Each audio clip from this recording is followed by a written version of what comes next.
There we go. Gordon, welcome to Late Night in the Midlands. How are you? Hi, Michael. Are we on live right now? We sure are, and I want Oh, to welcome you to the show. How you doing tonight? thank you. Well, I'll tell you, I'm sweating like a pig because Maine is supposed to have 380-degree days a year, all in the third week in August, and we're on our like 45th day of 85 degrees. Wow.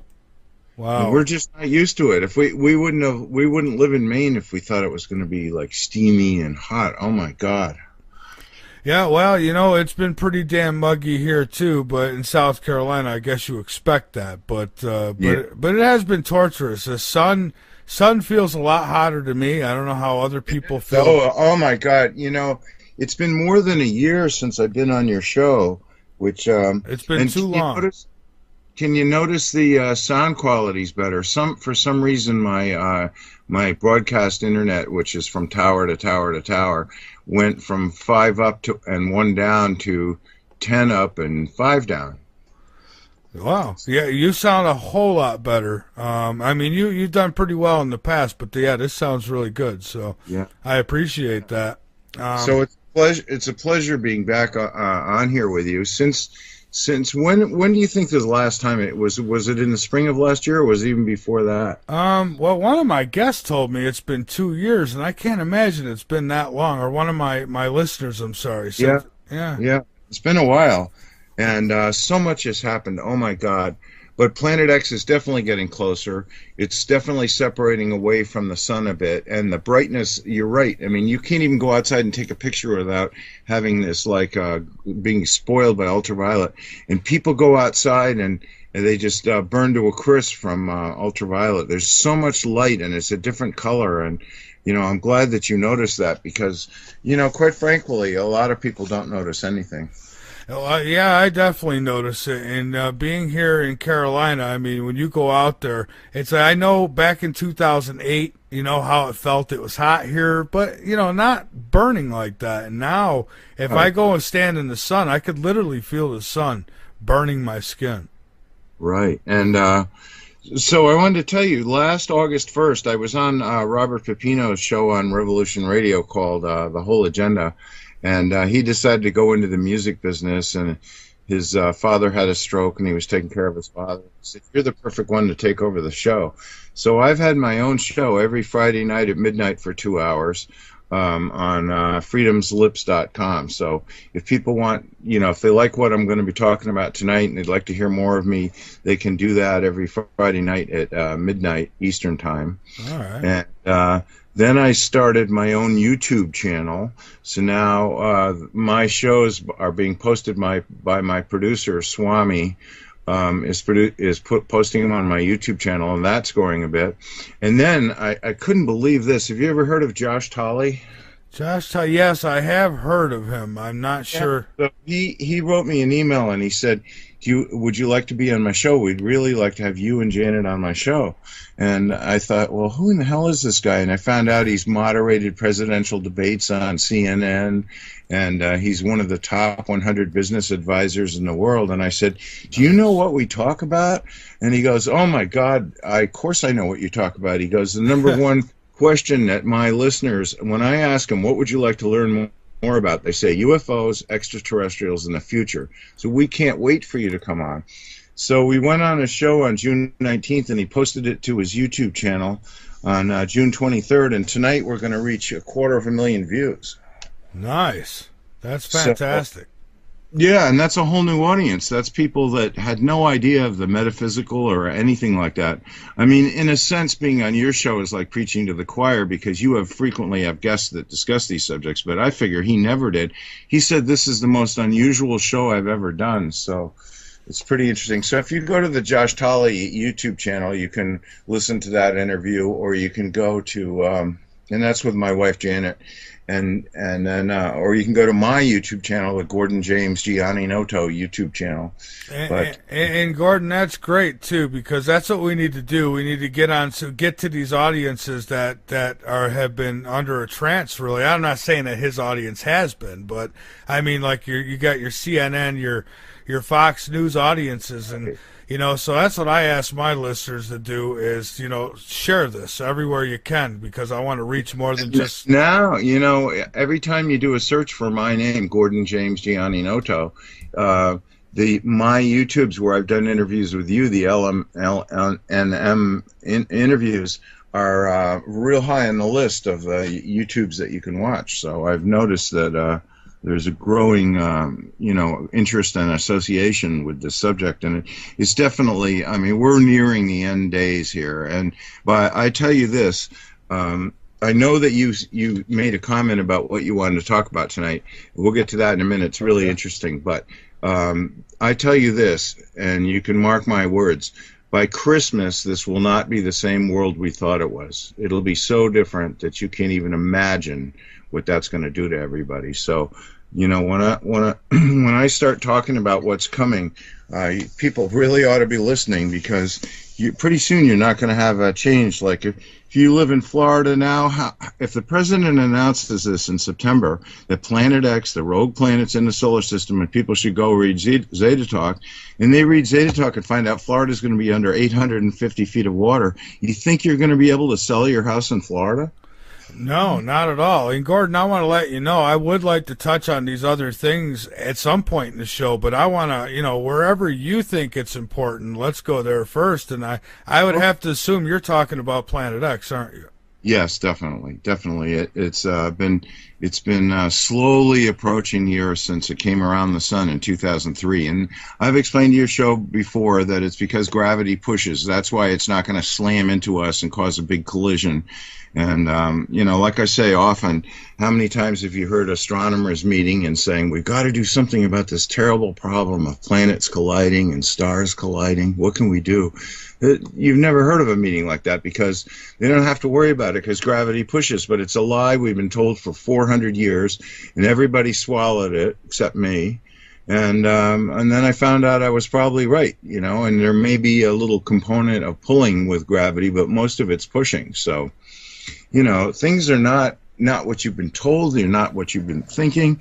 Now, you said that the subject of tonight's show is beings from other realms, extraterrestrials, taking over planet Earth. That was what you wanted to talk about, right? I did want to know about that, because it was brought up by a listener that he heard you speaking about this, and I found it interesting. But Planet X as well. I mean, if we're going to be looking at some dangers in December, we certainly need to cover that too. Well, exactly. And I might have to come back to do another show real soon, because I don't even think I can cover all the changes that have occurred. And let's say I haven't been on your show in the last 2 years. It's mind-boggling what's been going on. But I'll start with the creatures from another realm, because I know that scares people. They're thinking, oh, my God, what is this guy talking about? We're doomed, or we're not doomed, or we have to go to war, or we got to load our guns. I mean, what is this guy talking about, and what is going on? But I'm going to start back at the beginning. The Creator was sitting there. He hadn't created the universe at all, and he said, geez, I can do anything, and I know everything, so what more is there? And then he thought, oh, if I wanted it to go to my own next step, how could I do that? And he got this really interesting idea. Create a universe, divide himself, herself, itself into trillions of pieces, set each piece free in the universe to evolve without remembering that it was part of the Creator, and then have these different dimensions and these levels of consciousness that you could, when you graduate from one level, you would go to the next level. So that's what's happening on Earth. Let's call the level that we're on now the third dimension. And the fourth dimension is complete separation. So on the third dimension, you have complete mixing of selfish and unselfish people. If you have an unselfish family, you can almost guarantee they're going to have a selfish kid. If you have a selfish family, you can almost guarantee they're going to have an unselfish kid. And it's really to let all the souls on both sides of that equation to get familiar with one another, which the unselfish souls have empathy and they care about everyone, and the selfish souls are narcissistic and think that only they are important and nobody else is important. Mm-hmm. So we've reached a point in this development where a third of the Earth, 30% of the Earth, is ready to graduate to a new level. So this new level is like the average person lives 1,000 lifetimes. So if you live 1,000 lifetimes, they're not all on Earth. They may be, but they're not all on Earth guaranteed. You could have been on another planet, and what would your body look like on this other planet? And what would you be doing on this other planet? But what happens is that the average person lives about 1,000 lifetimes. It's sort of like a soap opera, you know, and you got different plot, different players, different places, different times, but it's all the same soap opera. And after about 1,000 lifetimes, you suddenly say, like Jack Nicholson, is this all there is? And when you ask that question, like a secret door that you never knew was there opens up in front of you, and you see there's a fork in the road, you can either choose to be completely selfish, which 10% of the population, if you can believe that, 10% of the population chooses to be 100% selfish. Or you can be unselfish, and only 30% of the population so far has chosen to organize all their intentions and behavior around unselfishness. But then, guess what? The next level, the fourth dimension, there's complete separation. In other words, there are planets that are completely unselfish. There isn't a selfish person on there, and there are other planets where everyone is selfish. And so that's what's about to happen is the people who have chosen to be unselfish are about to have a graduation, and the Earth is going to be a fourth dimensional planet. So you could say, well, yes, we're going to have the apocalypse, and a lot of people are going to die, and the world is going to be changed forever, and banks and governments and religions are going to fail, and the economy is going to fail, and bankers will be out on the street rolling up their sleeves to grow vegetables if they want to eat. And you know, there's some attractiveness to that to some people. To other people think, well, I love my my Mercedes and my penthouse apartment, and I don't want to give that up. And if I had to give it up, I would die. So what happens to those people? Because you got 10% selfish, 30% unselfish, and you got 60% mostly selfish. Well, when everybody dies in this lifetime, and believe me, I don't care how you die or when you die, but you're going to die because you were born on a planet, you live on a planet, you're going to die on a planet. And 1,000 lifetimes is like nothing because, I mean, I think that you believe that we're eternal souls, right, Michael? Oh, absolutely. Yeah, so if you're eternal and you, let's say, come to Earth and you live, let's say you live to be 100 years old, how many lifetimes would you end up having before everything is over, you know, completely? So what's going to happen is that the Earth is going to become an unselfish planet after pole shift. Not right after it, but as soon as it gets to about 90% unselfish, the whole planet with everyone on it is going to become unselfish, and the last of the selfish will die out because they won't be able to handle it. How are you going to go scam somebody and lie to somebody if they can see right through you and they know you're no good? They know you're service to self. They're not going to put up with it. So you have 10% are going to die and go to selfish planets, which I love Nancy Lieder calls them prison planets, because every single person on the planet's as or more selfish than everyone than they are. Aren't we on a prison planet right now? I mean, no. This is a third dimensional planet where the unselfish and the selfish are allowed free will to do anything they want, and the mixing is where the education is.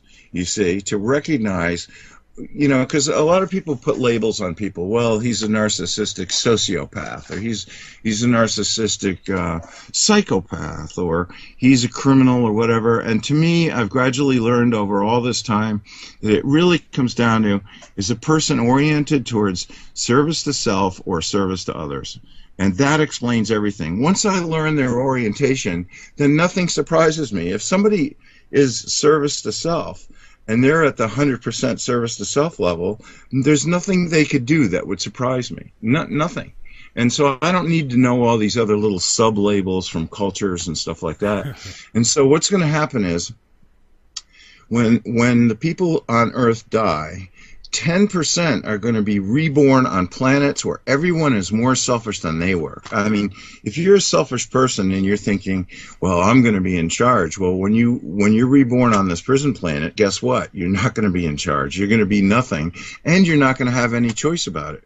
And then the unselfish people are going to be reborn on Earth. That's the meaning of the meek will inherit the earth. And the other 60% that haven't made a decision either way, where are they going to go? Because the Earth is going to be a fourth dimensional planet, and they're not ready for the fourth dimension. So they're going to be reborn on other third dimensional planets as sea creatures, and that's a gift because they won't have feet or arms or hands, and they won't have possessions.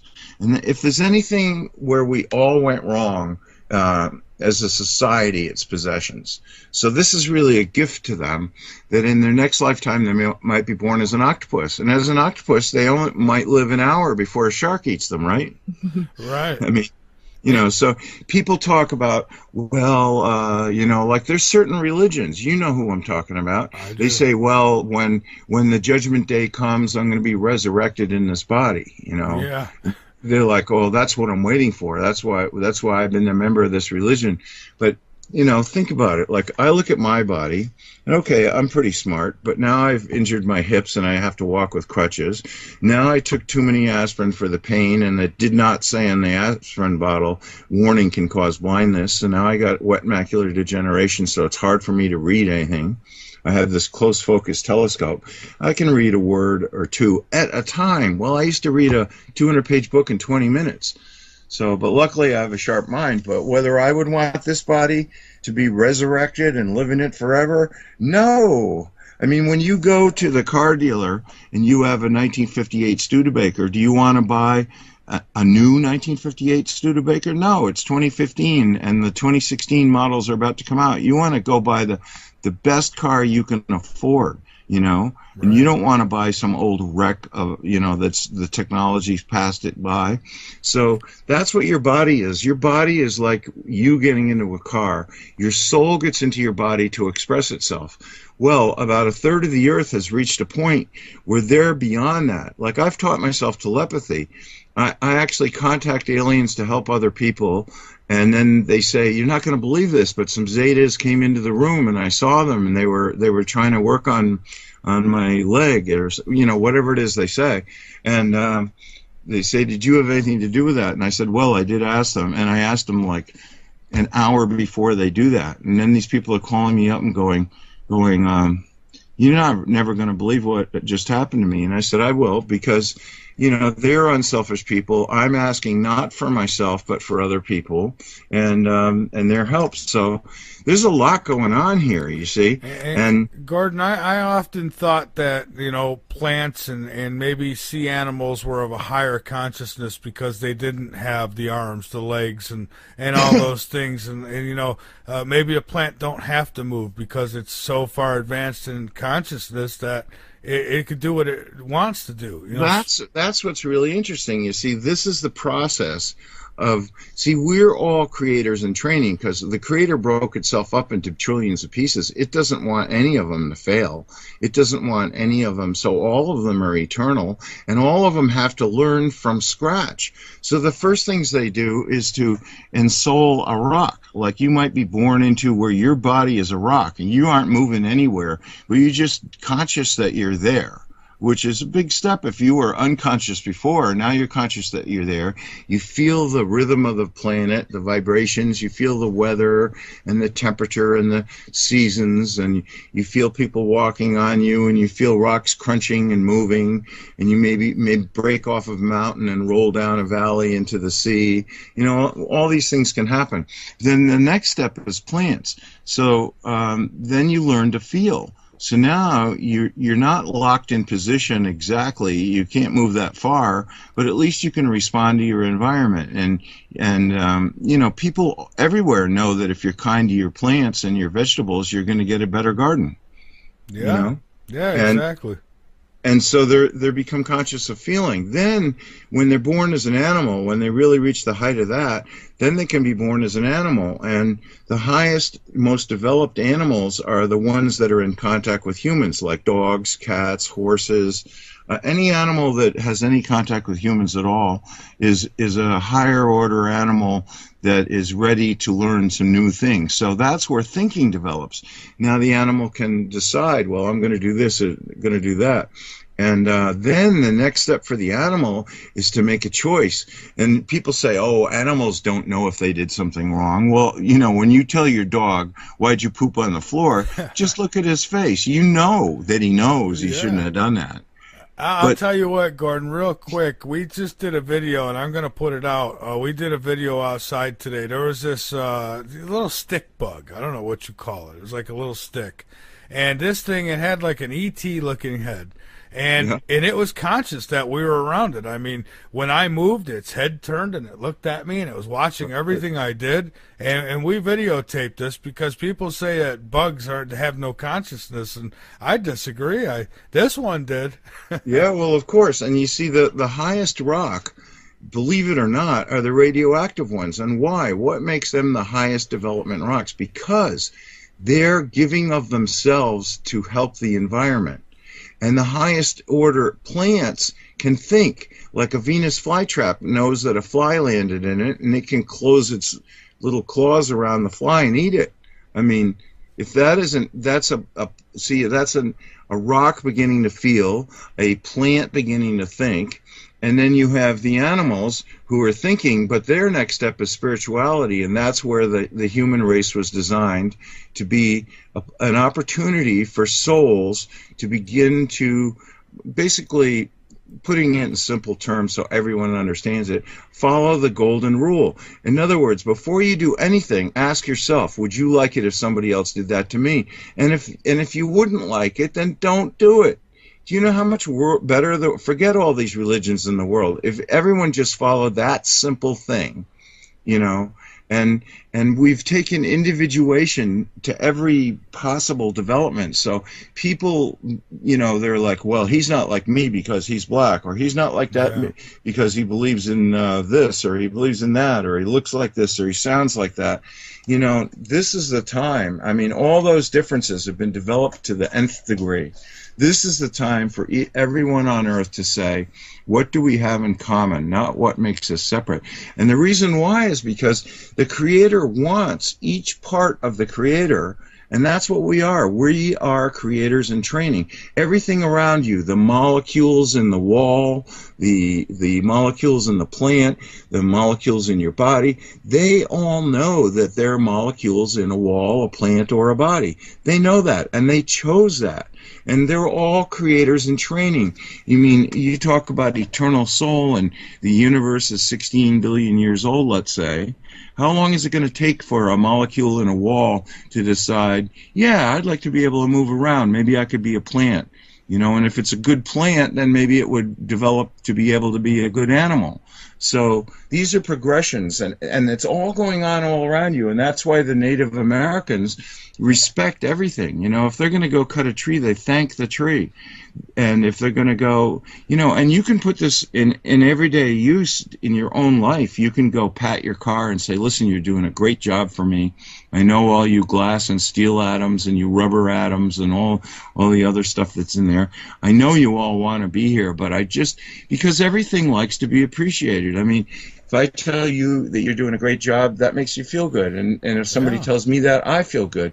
And the same is true of even molecules and atoms in your car or your desk, you know. The Native Americans are really the only culture that I know of on Earth where they all have that respect for the life around them. Gordon, I talk to my plants, I talk to my car. I always tell my car, come on, baby, you could do it. You know. Exactly. See, and so there are many ways, different ways of putting this, but there's the fact is that only a third of the Earth has really woken up to this, and the rest are like in the dark. The 10% selfish, they don't care. The 60%, they're all going to get a chance. When the Earth goes to being a fourth dimensional planet, the last of the regular humans will have died, and they will be reborn. So they're not going to be dead forever, and they're not going to have the same body they have now. They might be an octopus, they might be a fish, they might be a starfish. I mean, there's all kind. It depends on what they're into and what would be their next step. Because after you pass away from a physical life, your spirit guides, and some of them are extraterrestrials, go over what you've accomplished in your life. What was your goal? Did you? What was your karma? Were you a good person? Were you a positive influence, or did you create all these awful distortions that now you have to balance? And so, there's a review, a life review. But so, you live on Earth now. Well, imagine in another billion years, and now you've lived another 1,000 lifetimes. Would you want it to be on another planet like Earth, and you're just going through the soap opera over and over, or would you like to feel that you've really accomplished something? Would you like to be able to move objects with your mind? Would you like to be able to know what any other person in the universe is thinking?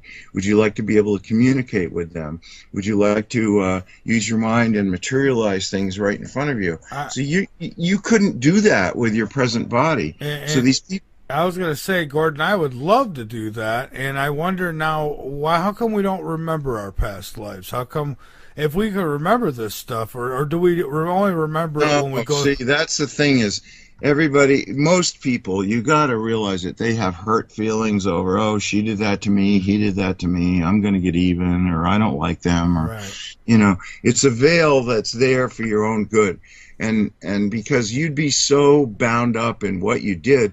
And the thing is, it's like a speed bump. Would you back up and go over the speed bump a second time? No. Nobody can change the past, including you. So why try? Why look over your shoulder? Look ahead. Move forward. So well, I meant more of like the spiritual lessons that we've learned. I mean, do we remember those?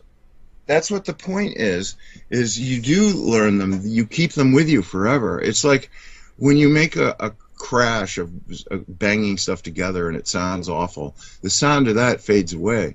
But when you hear a really beautiful bell and you ring it and it just rings forever, beautiful concordant sounds last forever. And the same way, positive things that you do, acts of kindness, they last forever. You take them with you from lifetime to lifetime. And imagine how burdened you'd be if you could see everything you did. But, an unselfish person says, damn, I really made a mistake. I'm going to try and be a better person, and I'm not going to do that again. Whereas a selfish person says, well, nobody saw me do that, so that meant I got away with it, so I'm going to do it again. See what I mean? Yeah. And eventually karma comes around, don't it? Yeah, so the thing is we're on the third dimension. We're going to the fourth. Well, guess what? The fifth dimension, all is one. All is one. So imagine that you choose to be selfish and you go to a fourth dimensional prison planet. Now you're on a selfish planet. You think it's easy for you to get out of that? You're just going to sit there and go, oh, geez, I made a mistake. I should have been unselfish. And then, bingo, you're going to be on an unselfish planet? No way. You might have to have 10,000 lifetimes on that selfish planet before you would even get the chance because, maybe you try and help somebody. Somebody trips and falls and you reach down to pick them up and you're executed on the spot for it because you showed kindness. So... Yeah. If you're talking about would you like to progress fast, well, the fast track is to choose to orient all your intentions and behavior around unselfishness.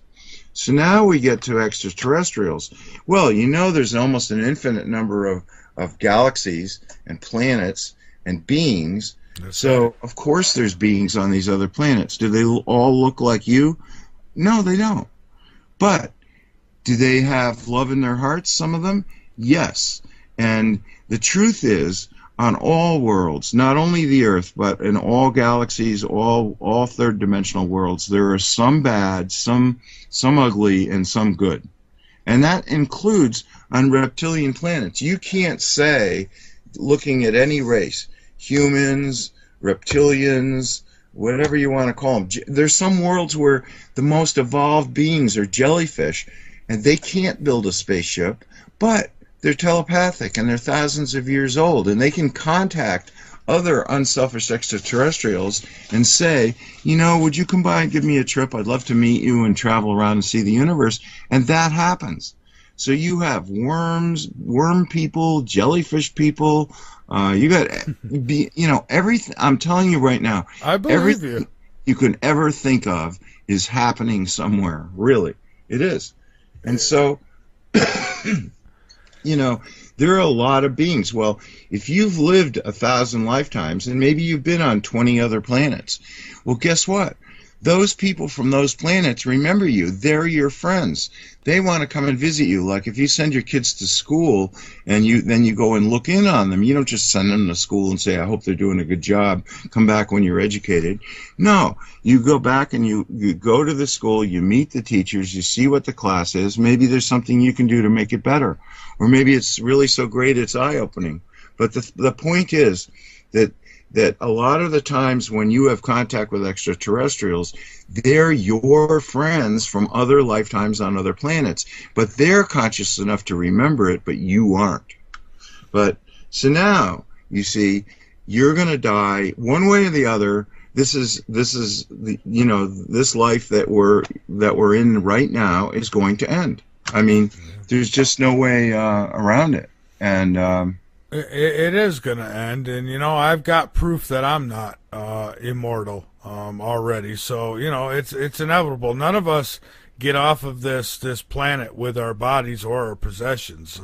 I don't know, you know, unless you're an astronaut, in which you still have to come back. So right, and so the thing is that each time you're reborn, don't you hope that it's in a better model car? I mean, it's, you know, you got a better vehicle here.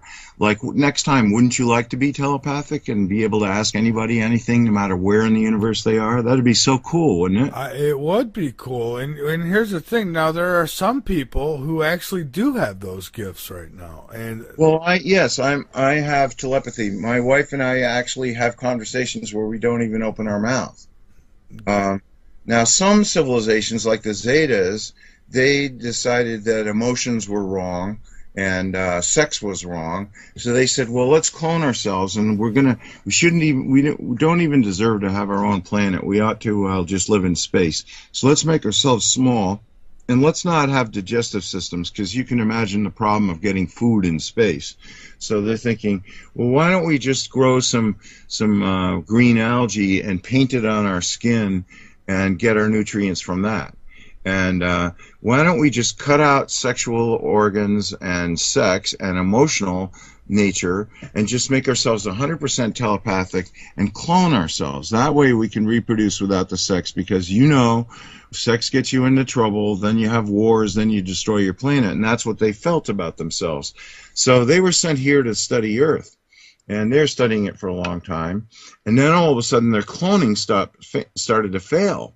Well, what do we do now, they said.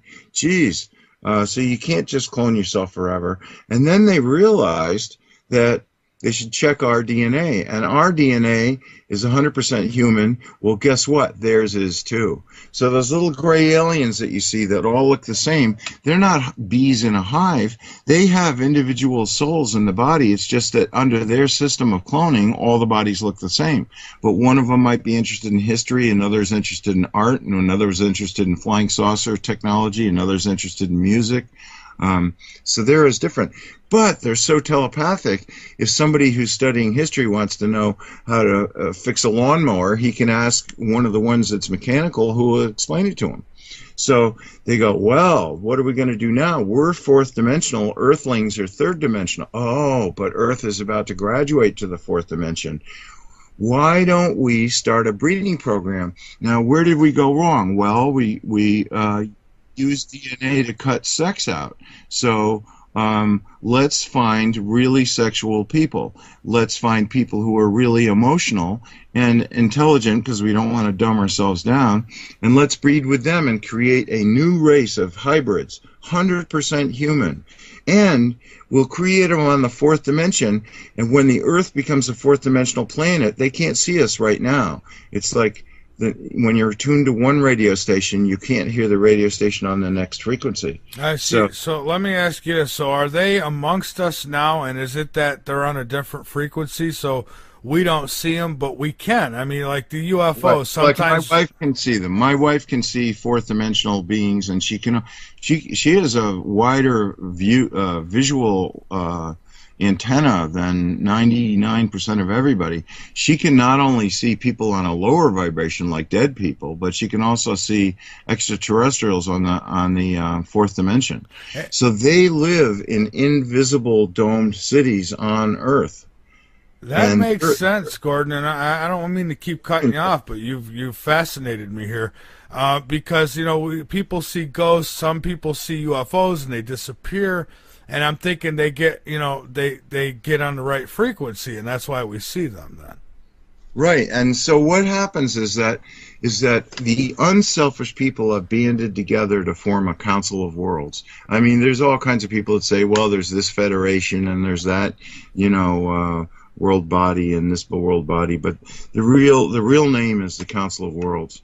And they have taken extreme steps to protect the Earth, because we're a school. This is a school where, can you imagine if the universe is 16 billion years old and the Earth is only 4 billion years old, which that's just approximate, but imagine that the universe, how many places in the universe there are civilizations, and I'll tell you what happened. Some of these civilizations, nothing has changed in 100,000 years. Let's say they have slavery, or let's say they're all men and they can reproduce and have babies that are male babies, and there's planets where females can reproduce. I mean, you've heard of like a shark in a tank, and it doesn't even have a mate, and all of a sudden it has a baby. You're like, how did that happen? Yeah. I mean, I've gone to ponds that were created and fenced off because they were like a sedimentation pond, and you go back and there's fish in there. Where'd they come from? It's really interesting, like what goes on, that, some of which was arranged and some of which is just the force of nature itself. But the thing is that this new body, that's this new hybrid race, it's 100% human, and it isn't aliens or people from another realm taking over. Guess who's going to reincarnate into those bodies? Not only the unselfish zetas, but also the unselfish humans. And we're going to live 400 years in these new bodies. Now, our bodies were created by the Anunnaki on Planet X to be gold mining slaves, so that we were intentionally created defective. One defect is the pineal gland is atrophied, so you don't even know about the higher self. You can't tune in on the eternal soul because you don't have the equipment to do it. You do have an eternal soul, but your physical body was intentionally created defective so you would be a good slave. Those are the bodies that we're living in. Well, the new bodies, people are going to live 400 years. They're going to be completely telepathic with every other universe on the being on the fourth dimension. They're going to be have IQs of 300. They're going to be really sexual, emotional. They're going to be doing all the things that humans do now, except the stupid stuff. So they're going to play music. They're going to work with color and art. They're going to build spaceships. And in 1,000 years, this new hybrid race will be known as humans from Earth. And they will build a fleet of spaceships, and they will go out into the universe and all these other worlds where not a single thing has changed in 1,000,000 years. Maybe they've had slaves for 1,000,000 years, and they decided 1,000,000 years ago slaves are good.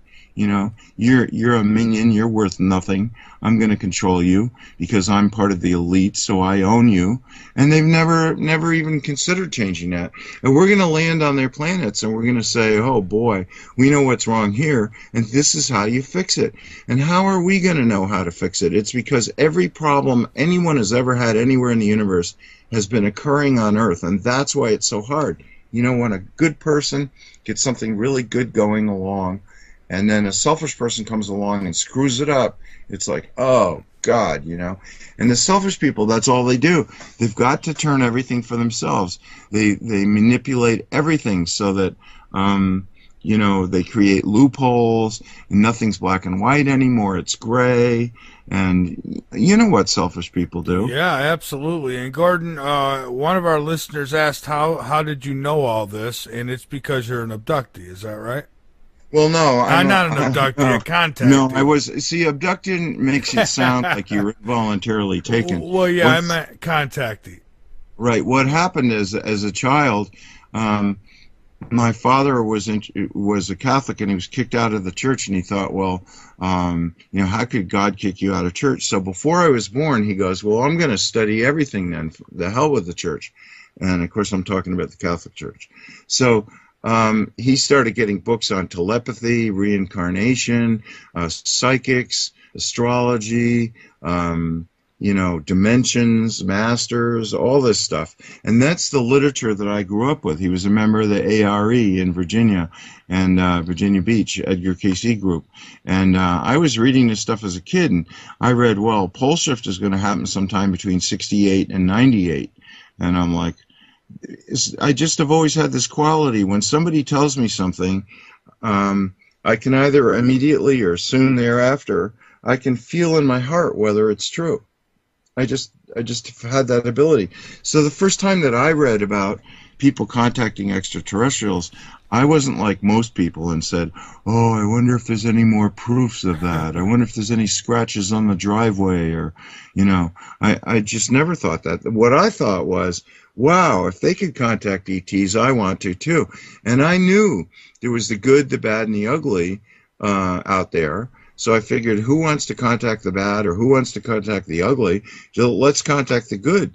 So I intentionally asked, and in 1968, I said, I'm going to teach myself telepathy. So every night that it was clear, I would go for a walk outside and look up at the stars, and I'd say, no, you're there. I want you to contact me. I'm pretty sure you can hear me. It's just I can't hear you. And then 20 years later, in 1988, a 150-foot disc came from the Pleiades.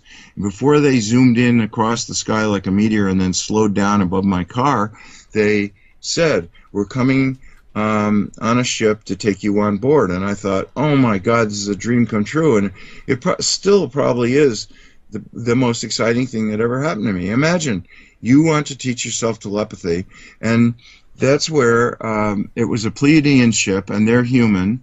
And they could walk down any street and you would not know they're from another planet.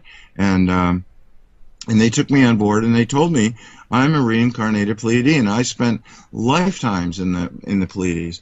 And I also think that I also reached the fourth dimension, the next dimension up, but I volunteered to come back to Earth to help slant this whole experiment towards success. And so that's how. And you for your listeners' question, the aliens have unified brains. So for them, their subconscious, their conscious, and their superconscious is all one. But humans don't. Humans have a subconscious, a conscious, and a superconscious that are completely separate, like the Three Stooges that just don't work together. So when an alien comes through the wall for one of those people, the subconscious says, I know love hurts, so how are you going to hurt me? The conscious says, whoa, I know that can't be legal coming through the wall, and if I get a chance, I'm going to report you because I don't know what you're trying to do with me, but it isn't right, and I wasn't told in school that this could happen, and I don't understand it. And so if I could remember this enough to tell the police, I'm going to report you. I'm going to have you arrested. And then the superconscious part of the human says, well, I know we're all brothers and sisters. We're all creators in training. How can I help you? So when people say, there's a conference going on in August in Portland, Maine, that's going to be all about the horrors of abduction. But I've been to lots of UFO conference, and I see these abduction counselors, and they're like, oh yes, it's a horrible thing how you were abused, and if you spend enough money with me, I can help you with your post-traumatic stress. But in all fairness, there are some people who feel like it was trauma. Most of the people I talk to, though, don't seem traumatized. Most of them seem like there was a purpose for it all. Right. Well, that's the thing. See, I had a UFO group in Bangor, Janet and I did, for 18 years. We met once a month, and we had up to 30 people at a time in there. And there were lots of people that said, "Oh, I was abducted and it was terrible," you know. Well, watch them over the years and look at what happened to them. Well, they've become more psychic. They've become more caring. They're more interested in the earth and the future of the earth. They're more interested in animals and plants. They seem like they're nicer people. They're better adjusted. I mean, where's the problem, you know? Yeah, yeah.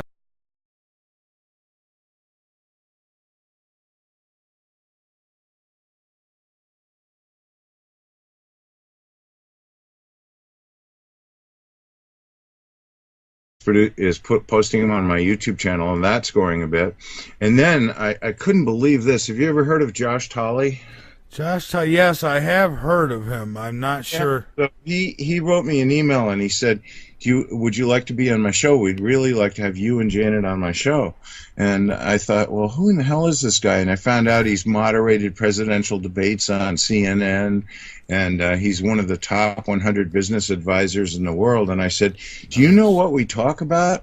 And he goes, oh my God, of course I know what you talk about. He goes, the number one question that my listeners, when I ask them, what would you like to learn more about, they say UFOs, extraterrestrials, and the future. So we can't wait for you to come on. So we went on a show on June 19th, and he posted it to his YouTube channel on June 23rd, and tonight we're going to reach 250,000 views.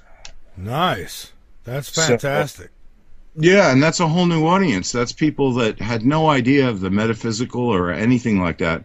I mean, in a sense, being on your show is like preaching to the choir, because you frequently have guests that discuss these subjects, but I figure he never did.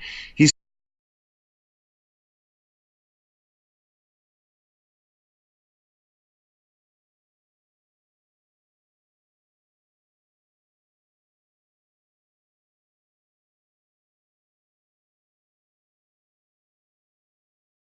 There we go.